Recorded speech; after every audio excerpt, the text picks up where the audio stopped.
I'm Corinne Schaefer, and welcome to Create Outside the Box. This episode marks our 1-year anniversary of our Creative Operations podcast. And to celebrate, we're looking back at all of the amazing guests that I've had the opportunity to speak with over this past season. If you're interested in watching this anniversary episode, please visit our Creative Operations YouTube channel under the playlist, Create Outside the Box. My very first guest was Christina Jones. This singer, performer, and artist has a bright future ahead of her. When we sat down, we discussed her current album, You Were My Compass. I asked Christina, also a poet, if she had any plans of setting her words to music and how she wanted to use her voice. So in addition to singing, you use your voice to write poetry. Are you interested in having your poems published in a collection? Would you ever set them to music like Kimiko did with her story? Oh yeah, I've done it before. I wrote a poem back when the pandemic first hit.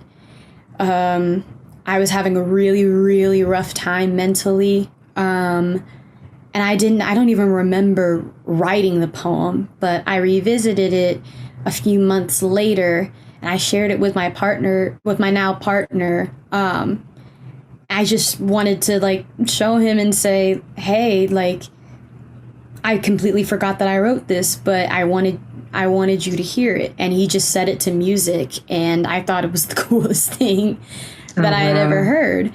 And so I think that and the live stream that I did in New York recently were the only times that I had ever set my poems to music. But I absolutely love the idea of writing poems for music and things like that, and setting them up to different ambiances and different sounds and things like that. And I would also love to have my poems published. I just don't know the first place to start. But once I figure it out, I just might publish a poetry book. Yep. No, that'll be exciting. I find it really interesting because what I found is most creative people are not just creative in one thing. The world likes to put us in a little box. You're a singer and you sing this. And you're an actor and you only act in TV or movies or Shakespeare. We're very compartmentalized. And I think a lot of creative people are creative and talented in multiple genres and in multiple disciplines. And I think it's just our way of expressing. And I think it's really cool, that you are a singer, but yet you're using your voice, your own voice, to express what you're feeling, not only what's given to you as a performer. The one thing that comes to mind when I think about using my voice is to maybe to lead or to awaken something in people. Mm-hmm.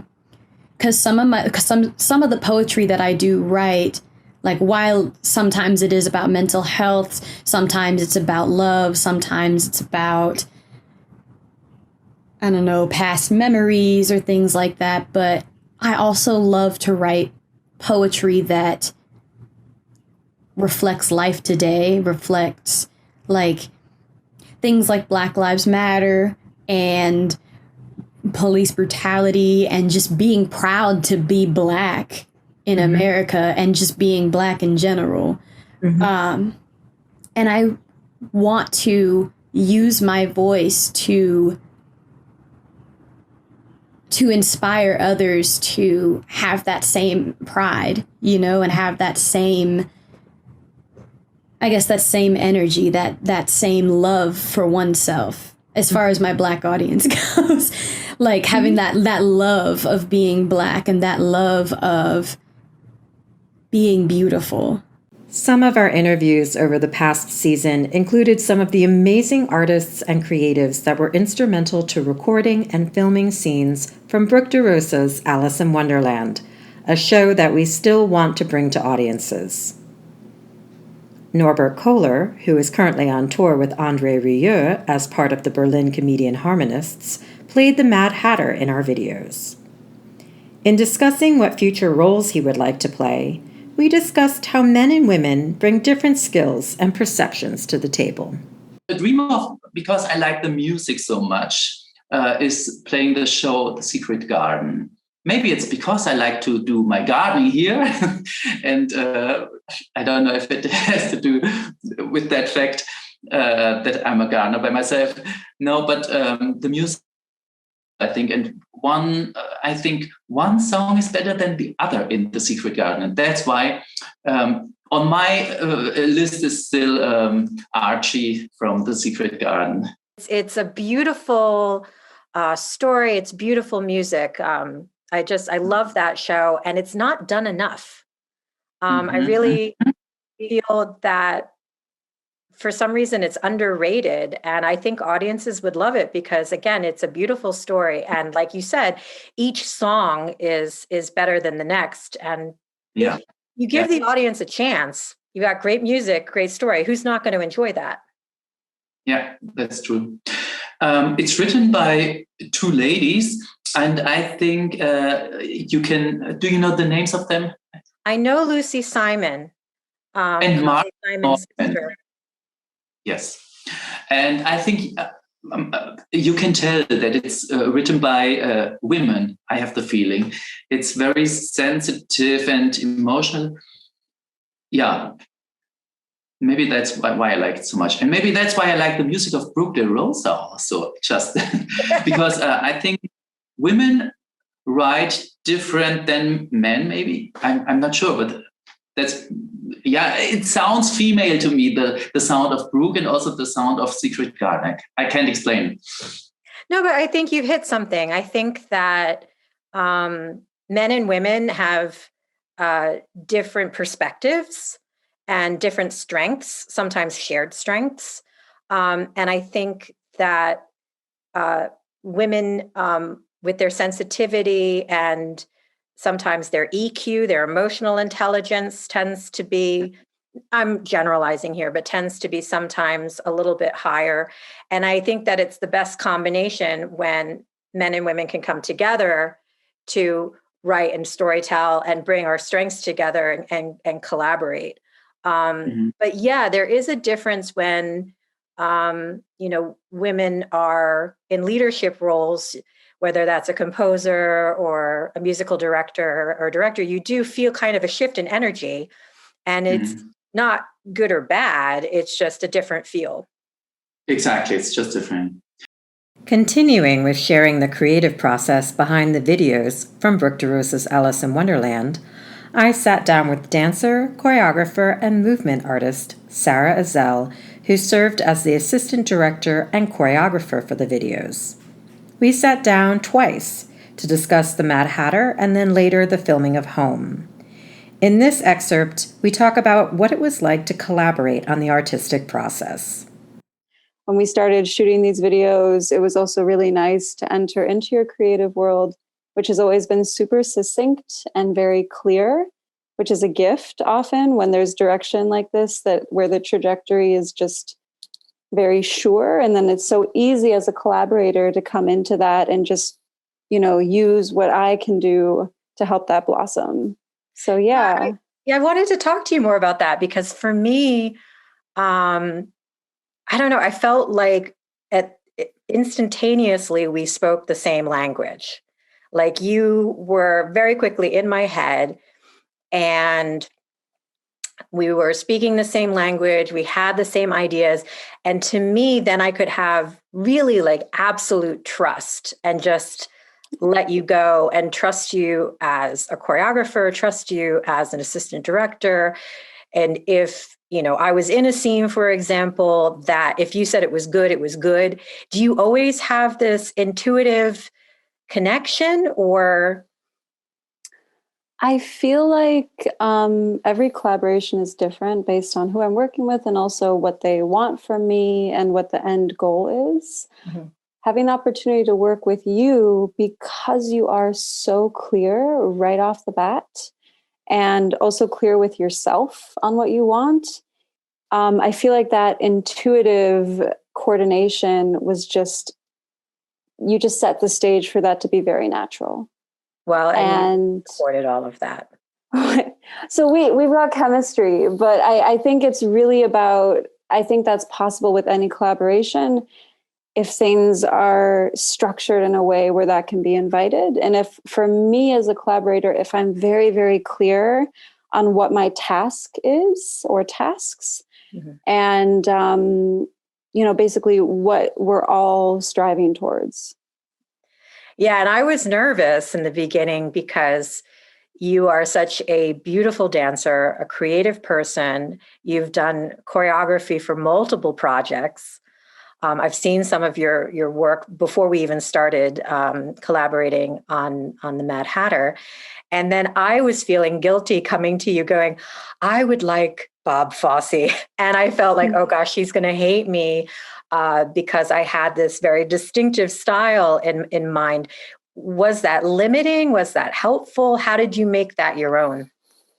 I think for me, in the case of what we were working on, it was helpful because, of course, I could make something from scratch. I'm able to do this, but that takes a lot of energy and a lot of time. And for you to already have an image that fits with the material and a style and kind of an attitude that you're looking for me, this was great. I'm like a little leech. I can just come and just like latch on and suck a little bit and just, turn that blood into something hopefully good. So it wasn't limiting. I think freedom comes from structure, actually. And yeah. I'm the first person to be like the hippie in the woods with no structure, but really a certain kind of structure is very important to have leeway to be creative. So it was wonderful. Intuition is an important process for artists, as it is a way of creating that is about connecting into your emotions and responding to what feels right. I dove into this topic with my next guest, Anastasia Zuzman, who is an extremely talented singer, artist, performer, and photographer. One of your talents is intuition, and you use your intuition to guide yourself, but also your artistic choices. And I think that's everything that artists are hoping to do is kind of get to that inner voice of what I want to say. How do you block out all of the noise and get to that intuition? How do you guard that? Do you have any practices that you do? Is it something that just comes naturally to you? I just stopped blocking them because I found out the more you block, the more energy you spend of just holding it all. Well, it's technically just let everyone in. You just open the door, say, hey guys, it's not my thought. It's not my thought. It's not my thought. It stay here for a little while and will go away, from one ear or to another. I don't block anything anymore. I used to have some meditation technique. I used to have some kind of affirmation thing, but it's all like very little, very here, Mm-hmm. And when you just like, okay, we will die one day. Okay, come in. It's okay. It's not mine. And it's like it goes through me. Because we live in a society where we cannot be completely covered with a protection field. You can have your like aura or something, that protect you, but you anyway interact with outside world, and you're not a monk, or you cannot put yourself somewhere in a cave and say, okay, from this time to this time, this cave doesn't work, and turn it off, and it's not how it works, especially for artists. Mm-hmm. This is what I say, the more you allow to come into yourself, till a certain moment, of course, the more you also can take from it. I was just thinking when you were talking about that, it sounds really smart because you take the power away from that outside noise because you don't make it something that's forbidden or bad. You let it in and you're like, okay, I hear you, whether that's fear or doubt or negative criticism. Yeah. You're like, okay, but I can choose what I'm going to let stay. And the rest of it, as you said, can just kind of, go through you. Yeah. And I think that that's important for artists because I think that this past time that we're, coming out of, and it's a slow coming out of period. I think it's been beneficial probably to a lot of people because they've been able to achieve a kind of monk-like existence, whether they want it or not, where they maybe had the opportunity to think about not only what they want for themselves as artists, but what they want for themselves as people. And you're right, you can't stay in this protective bubble as a person, and you can't stay in this protective bubble as an artist. And you're going to have to learn to create with all of the noise and still stay true to what you say. And the thing is that anything that someone says, it doesn't mean it's a fact. A common theme discussed in many of our conversations is storytelling. Bringing a story to life is what excites artists, and it's also what inspires them to become artists in the first place. Soprano Seychelle Beck describes how and why she fell in love with opera. I grew up listening to classical music, so I'm very familiar with the style, let's say, even though I didn't really listen to that much opera. And the storytelling, actually. Although musical theater obviously has a lot of storytelling, I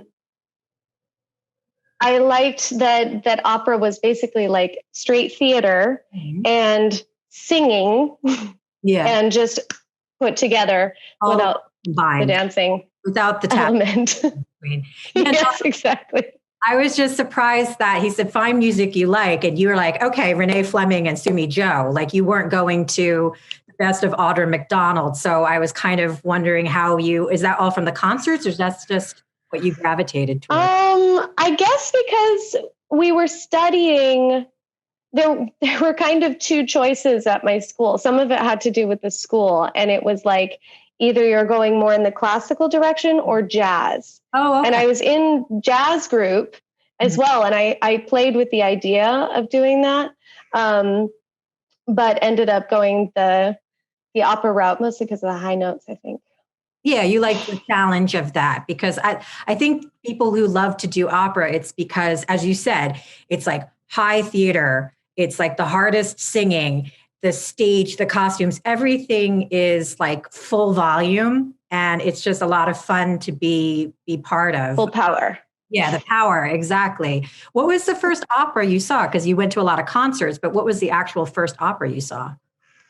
It was Don Giovanni with Erwin Schrott. And I went to go see that. I had a student pass, so I was like sitting in the third row or something for $20 or something like that. And the student tickets are really good.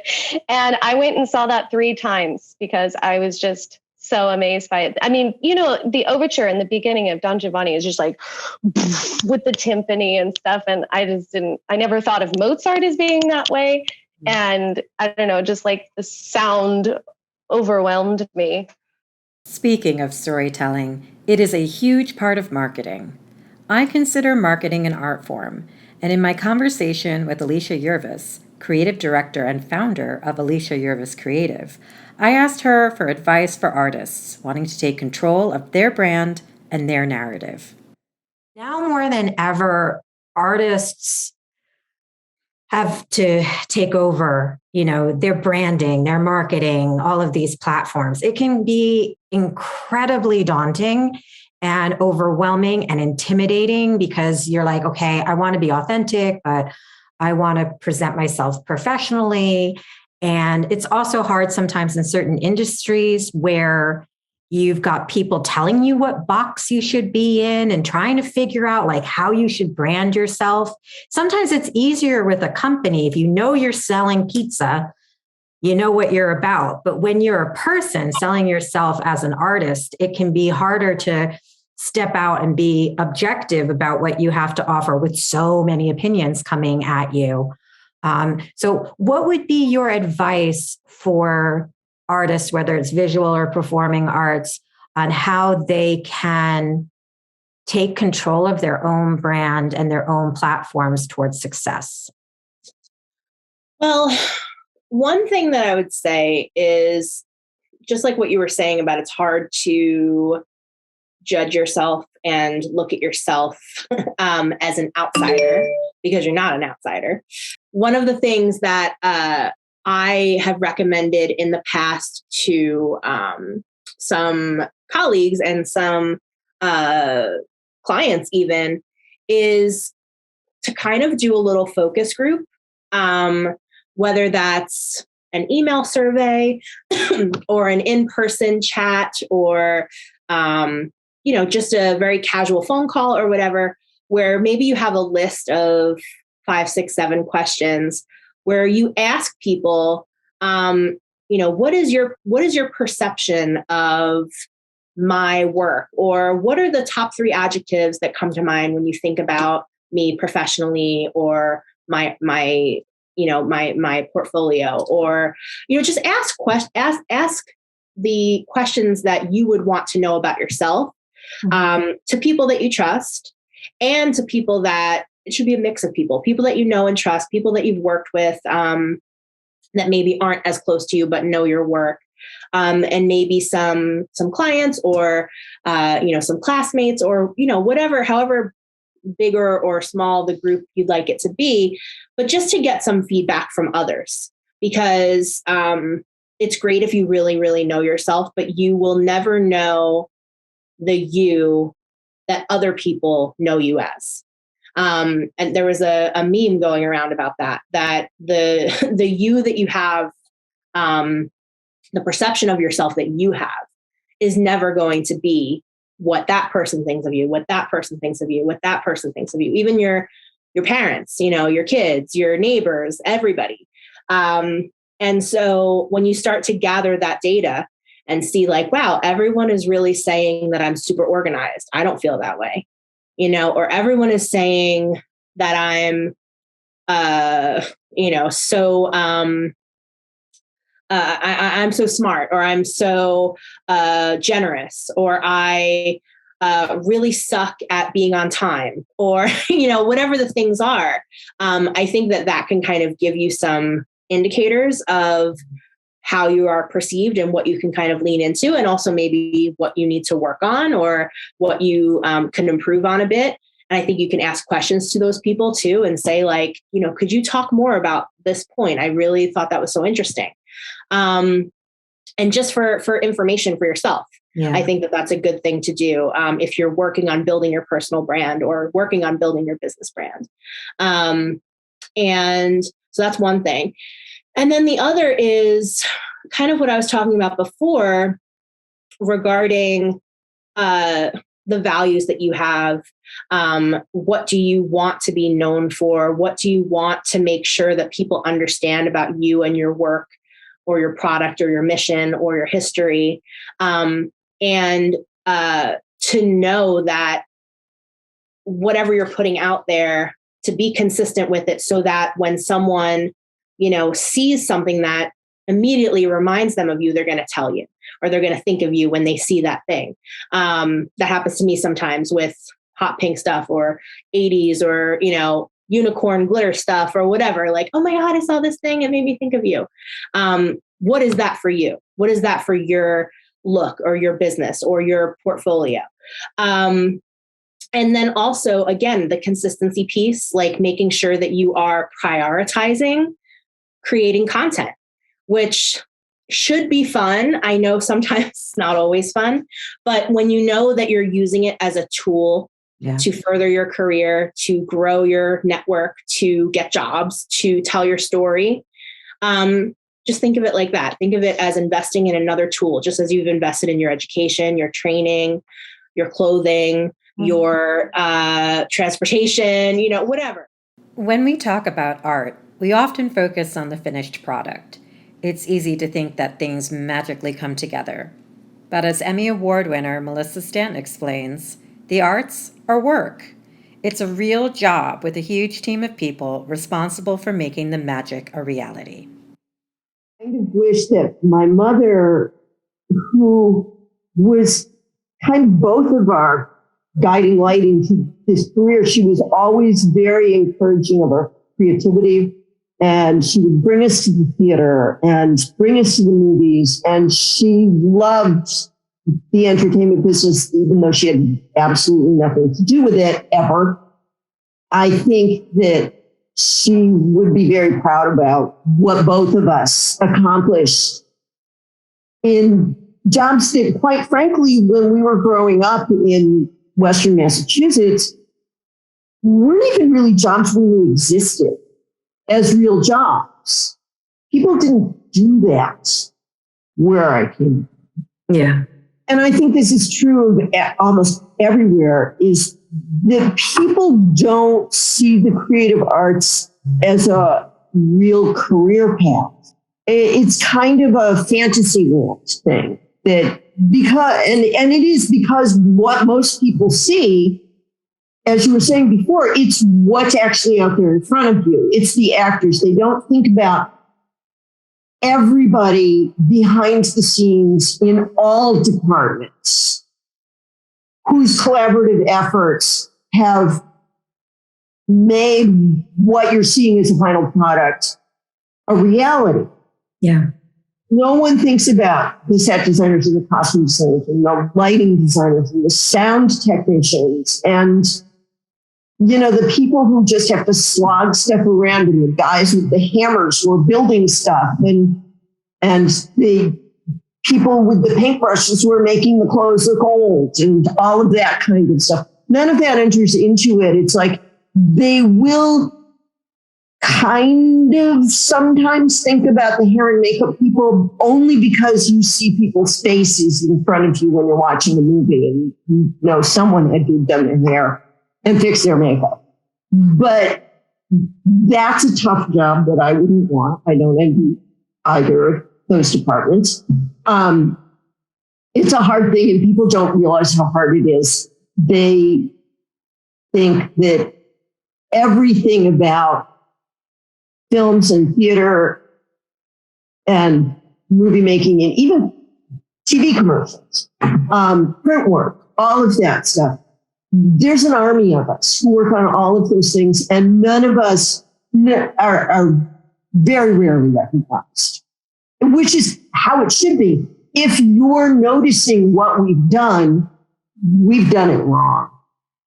Yeah, I was just going to say that the reason why people don't think about the army of people behind the scenes is because you've done your job and you've transfixed and transformed everybody into this different world.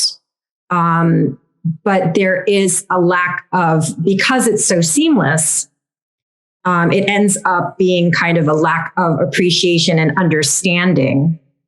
I also feel that there's also a lack of appreciation and understanding of that there's actually work involved. Like people don't wake up twirling and spinning and doing everything perfectly. And like you're the fairy godmother and you're just like whipping up creations. And it's so fun that there's, long hours, a lot of sacrifice of a normal life and friendships and relationships. A lot of discipline and training and tedious things to get to, if you're lucky, 2 hours of fun, Oh, I know. And there's a lot of people who will say, well, but why does it take so long to make a movie? Because it is months and months and months and months and months to turn out your 2-hour project. And you'll sit there and go, well, because we film maybe on a good day, 5 minutes worth of what you're seeing, because everything takes so long to set up, because it is so meticulous and it is to make a seamless product at the end. My next guest, dancer, singer, actor, and performer Leroy Boone and I tackled a lot of challenging subjects in our conversation. In this next clip, we examine the structures of the classical performing arts, the education process, and how to balance striving for your best while maintaining being true to your authentic voice. Yeah, it's so interesting because we both come from classical art backgrounds, ballet, opera. And as you were talking, I was thinking, because in the beginning, because it's so clear in what it's expecting of you. There is like a path that you need to follow. There are boxes you need to check.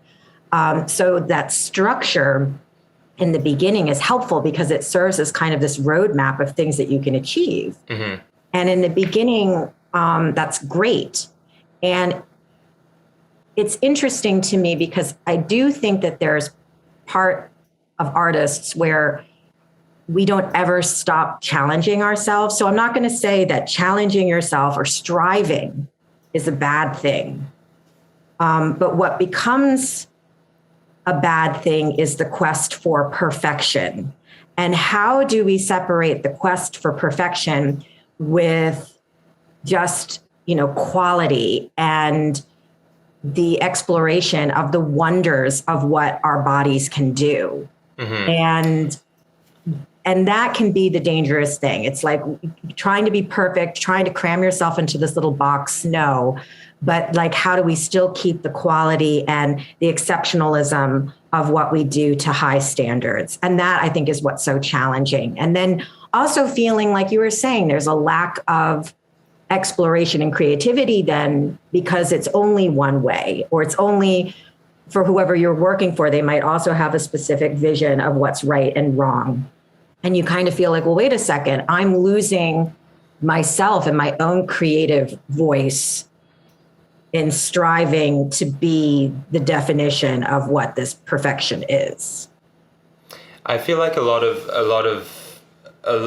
that comes to how you teach these classical forms and how you encourage students and young and people, young or old, that come to these art forms, how you encourage them to look for their own voice and how to make it work for their own bodies, and especially for ballet. And I'm guessing from the opera perspective, it's probably kind of the same. The teachers in big institutions have these quotas to fill in a way, and have these very specific ideals they reach for, and this very specific image for their institution they look for. And so there's a culture of pass or discard that is a little bit entertained there.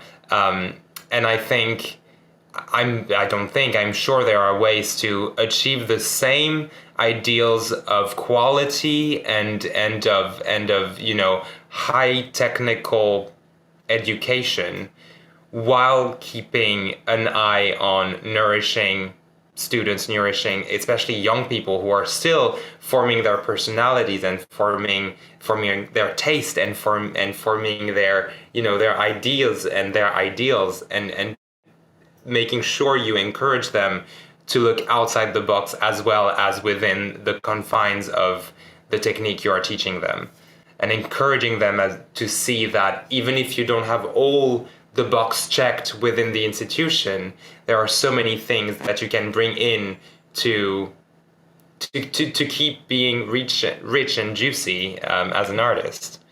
Well, and that's the problem, is that you lose part of the artist sometimes in this. They would often joke with certain institutions calling it the factory, because you had so many people coming in and learning this technique and being churned out into the world. But if there's always such a quest for perfection, then you've got a lot of people that are kind of in the same cookie cutter image of each other, because they have been taught to repress what makes them unique. And the audience wants unique. The audience wants authenticity. So you have to figure out, like, okay, yes, we need to impart this technique. And yes, we have to make sure that there's a certain standard of quality that's maintained in these art forms. But we still need artists who are allowed to express themselves individually. Mm-hmm. Otherwise, why have the art form? We can design robots to do things perfectly. Artists are influenced and inspired by a variety of things. Visual artist Chelsey Hill, aka Illustrating Diva, gives us an insight into what influences and inspires her whimsical and creative illustrations. How does your love of music and how does your experience as a singer influence the work that you do? Well, I've always loved people's stories. Even when I was young, I would pick an opera singer I really liked and just learn everything I could about them, like their life, how they where they grew up, how they became, the artists that they are. So a lot of my subject matter is it's opera singers. It's Maria Callas, it's Joan Sutherland, it's people that I grew up listening to. My kind of unique spin on it is that I also love fashion and kind of like in humor and wit. So it's taking subject matters I like, it's an homage to them, but dressing them in clothes that I would love to wear, putting them in like colorful situations, trying to make them more accessible to people who maybe have never heard of them, like putting like a fun spin on it. So that's truly where music and like the love of like the performer and the life of the performer has influenced my work as a visual artist. And, it's celebrating people that inspire me and that have impacted, my life growing up. Like I would just listen literally for hours to like Callas or Renee Fleming and just like daydream. Like the music was kind of a catalyst to letting my mind wander and just like opening up like daydreaming imagination. So I think it's always been connected. Who knows where it'll expand to? Like right now I like drawing people, but 2 years from now, who knows like where the inspiration will spark. Artists are also known for pushing boundaries and defying limitations. That can be challenging, especially for a traditional art form like opera. Here I ask Bryn and Campbell Vertesi of the cast what they would like to see for the future of opera. Well, speaking of, pushing things further and wanting to continue in this direction, what direction would you like to see opera go into? Well, it's funny you asked that because I'm not necessarily going to speak on behalf of the cast because this is a conversation that is still happening with the cast right now. We are coming up to a point of evolution, mostly because we've been together for so long now, and some of our team members have some longer life goals that they want to explore. Mm-hmm. So we are at a point in which we have a chance to evolve in a way that is not yet known. But for me personally, I've been thinking about this a lot. What do I want to see with opera? What do I want my next steps to be? How do I want to leave my mark on this art form that I love so much? And I have sort of funneled it down to, I want to create a collective that is going to power the next generation of classical music makers. I want to be the boost that people need to help develop their ideas, to help develop their projects, get the money behind it, and actually see them through to fruition in the same way that I did and that Cam did for the cast. We want to see more projects like this because much like diversity in a team is fantastic, diversity in the industry is also fantastic. So we don't just want the opera houses and the traditional sort of locations where you're going to, or presentations of this music. We also want to see this sort of indie opera movement, but actually being supported in a real way. I hope that you've enjoyed this look back of season 1 of Create Outside the Box. We're looking forward to bringing new episodes with new guests and new topics that we hope will continue to inspire in season 2. Please subscribe, rate, and share our podcast. You can listen to Create Outside the Box on Spotify, Buzzsprout, Apple Podcasts, and iHeartRadio. Check us out on our Creative Operations YouTube channel, where you can subscribe to watch our interviews. You can find and follow Creative Operations on our Facebook page and on Instagram at @CO_Creative Operations. For more information about Creative Operations, please visit www.creative-operations.org.